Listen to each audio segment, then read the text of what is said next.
Parmi la trentaine de volailles que l'UC élève, ce sont de loin ces nombreux coqs que le Sainte-Marien préfère. Des animaux qu'il bichonne quotidiennement dans un seul but, le combat.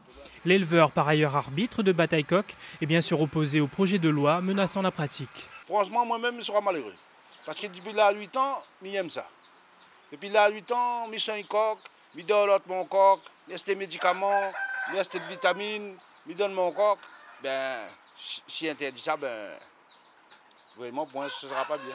Si durant les duels, le gallinacé est bien souvent blessé, les habitués des rondes coqs assurent qu'il est rare que ces confrontations se terminent par un décès. Les blessures sont-elles soignées par des éleveurs qui jonglent entre médicaments et tisanes longtemps, des amateurs pointés du doigt par les défenseurs des animaux, alors que ces combats restent toujours aussi populaires. Il ne devrait pas arrêter le bataille coq parce que ça c'est un truc qui a longtemps existe, donc il devrait rester comme ça. Je ne pense pas qu'il devrait interdire ça, quoi.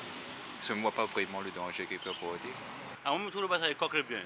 Par rapport à éviter les jeunes, ben, d'autres personnes aussi. C'est pas rien que les jeunes qui font le couillon. Vous avez trouvé une occupation pour faire un loisir.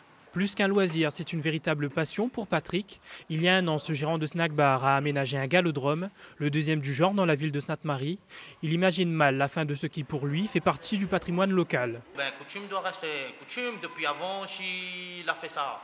Et aujourd'hui, je fais puis, demain matin, nos enfants ne connaîtront pas que ça nous l'a fait auparavant. Si aujourd'hui nous commençons à perdre bataille coq, demain que ça nous va perdre le Maloya, on n'aura plus rien à la Réunion, que ça arrête pour nous. Reste que le combat de coq est souvent synonyme de jeu d'argent, une autre exception dans cette pratique tolérée dans notre île et dans le Nord-Pas-de-Calais.